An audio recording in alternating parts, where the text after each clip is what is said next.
Oke, kali ini kita akan membahas soal UAS KAI genap tahun 2020-2021 nomor 4 ya. Kita yang simpel-simpel dulu. Jadi sampel herbisida yang terdiri atas 8 komponen, ini aku highlight 8 komponen, akan ditentukan komponen penyusunnya menggunakan HPLC. Kolom yang digunakan adalah Sorbax C18 dan solvent berupa campuran 70% air dan 30% asetonitril. Nah, ternyata dengan cara itu masih ada komponen yang belum terpisah dengan sempurna. Berikan saran agar semua komponen bisa terpisah dengan baik. Apakah analisis herbisida itu termasuk pada normal phase, HPLC, atau reverse phase HPLC? Berikan penjelasan. Nah, di sini kita punya beberapa key point ya. Jadi ada sampel herbisida. Nah, sampel herbisida isinya itu 8 komponen ya. Nah, 8 komponen itu kan ada banyak. Jadi kita bisa assume bahwa sampel herbisida ini adalah sampel yang kompleks. Nah, jadi sampel ini kompleks. Terus pakai HPLC ya, pakai HPLC. Nah, kolom yang digunakan adalah Sorbax C18. Sorbax C18 ini sebagai, kalau kolom itu berarti fase diam ya. Fase diam. Kemudian campuran 70% air dan 30% asetonitril. Nah, ini sebagai fase geraknya. Nah, ternyata masalahnya apa? Masih ada komponen yang belum terpisah dengan sempurna. Nah, lalu gimana caranya agar bisa terpisah dengan baik? Nah, caranya adalah karena kita lihat ini adalah sampel yang kompleks, berarti kita bisa main di bagian flow rate ya. Di bagian flow rate atau dalam hal ini adalah konsentrasi solvent atau fase gerak. Nah, kita bisa mainnya di sini. Gimana? Kita ingat ada dua jenis konsentrasi atau flow rate ya. Flow rate-nya di sini ada yang pertama itu namanya isokratik. Nah, isokratik ini berarti apa? Kadar solvent ini konstan. Nah, kadar solvent konstan. Jadi selama beberapa waktu flow rate berturut-turut ya, itu kadar solventnya konstan. Dia nggak bakalan berubah. Itu. Nah, lalu yang kedua ada yang namanya gradient. Aku lupa detailnya gimana. Nanti mungkin teman-teman bisa cek lagi di PPT-nya Bu Lila maupun PPT-nya Bu Sofi ya. Intinya, gradient itu adalah meningkatkan kadar solvent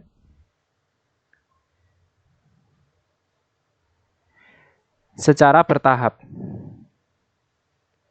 Jadi dalam tiap berapa waktu gitu ya, nanti kadar solventnya akan bertambah. Nah, apa benefitnya untuk tiap cara ini? Kalau isokratik, dia akan useful pada senyawa komponen sederhana. Nah, komponen sederhana. Jika metode itu pakai metode gradient, dia memakai senyawa dengan komponen yang kompleks. Nah, lalu bagaimana cara kita agar komponennya bisa terpisah dengan sempurna? Kita mainnya lewat ini. Itu. Kalau misalkan ada 8 komponen dan yang terpisah itu belum sempurna, maka kita bisa meningkatkan kadar solventnya. Ya, kita bisa meningkatkan kadar solventnya sehingga nantinya senyawa-senyawa ini akan dapat terpisah komponennya. Gitu. Jadi caranya adalah dengan memanfaatkan konsep gradient ya. Meningkatkan ya. Meningkatkan kadar solvent untuk pemisahan yang lebih baik. Loh, kenapa kok kita nggak memanjangkan kolomnya? Kenapa kok kita nggak melakukan cara-cara lain? Nah, ini adalah cara yang dapat kita lakukan dengan sudut pandang saintis ya, dengan sudut pandang peneliti dalam meraih data yang lebih baik. Kalau misalkan kita memanjangkan kolom, berarti kita mengubah kolom gitu. Dan itu apa ya? Bukan cara yang mudah untuk mengganti kolom, misalkan menjadi lebih panjang gitu. Itu susah. Nah, salah satu cara yang kita lakukan adalah kita manipulasi di bagian solventnya. Begitu. Nah, ini berkaitan dengan pemisahan komponen yang lebih baik ya. Ada banyak cara. Nanti teman-teman bisa analisis untuk cara-caranya. Ini salah satu cara. Kenapa kok aku pilih cara yang ini? Karena cara ini yang bisa digunakan untuk menganalisis menganalisis dengan efisien tanpa mengeluarkan banyak istilahnya tanpa mengeluarkan tenaga atau effort yang sangat besar sekali gitu.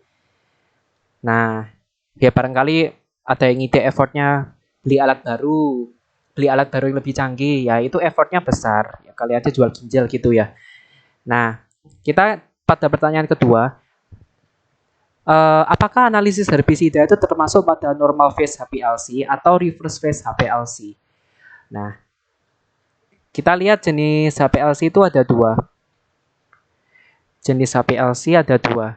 Yang pertama adalah normal phase. Yang kedua adalah stationary phase. Nah, apa yang membedakan ini semua? Nah, yang membedakan di antara kedua ini itu sebenarnya adalah posisi dari si ini. Apa ini namanya? Bukan posisi ya. Kepolaran dari senyawa yang ada pada yang ada pada apa ini namanya? Fase diam dan fase gerak gitu. Jadi perbedaannya di situ dan mereka sebenarnya saling berkebalikan gitu. Nah, kalau normal phase itu berarti fase diamnya. Bentar. Aku bagi dua gini aja. Fase diam. Fase diamnya polar.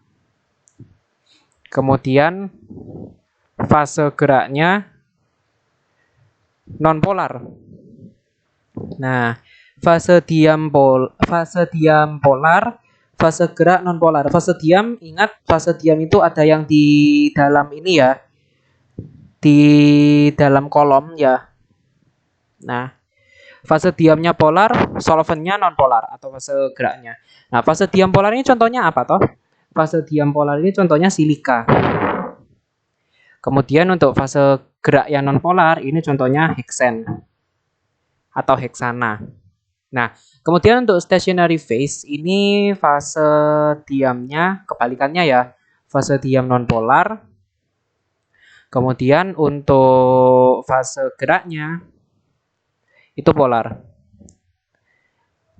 Nah, fase diam non polar itu contohnya apa? Contohnya adalah silika. Ini sama silika, cuman silikanya dilapisi dengan hidrokarbon. Nah, hidrokarbon. Kalau fase gerak non polar, fase gerak polar, sorry. Kalau fase gerak polar itu contohnya adalah campuran air dan metanol. Nah, jadi fase gerak polar ya jelas yang polar ya. Nah, kita kembali ke bagian ini. Zorbax C18. Kata kuncinya di sini C18, karbon 18. Tidak ada keterangan bahwa dia ada kayak campur tangan polar, maka kita bisa assume bahwa fase diam ini adalah non polar. Kemudian kita lihat di sini ada 70% air dan 30% asetonitril. Nah, kalau yang kayak gini ini berarti 70% 70% air 30% nitril ini fase geraknya polar. Sehingga bisa kita simpulkan Zorbax C18 dan 70% air dan 30% asetonitril pada fase gerak ini adalah reverse ya. Reverse phase HPLC. Fase diam non polar, fase geraknya polar. Nah, jadi penjelasan singkatnya seperti itu, bahwa eh, sistem analisis yang digunakan pada herbisida itu menggunakan reverse phase HPLC dengan fase diamnya nonpolar yaitu Zorbax C18 dan fase geraknya adalah polar yaitu 70% air dan 30% aseton nitril. Nah, seperti itu. Ini berkaitan dengan HPLC.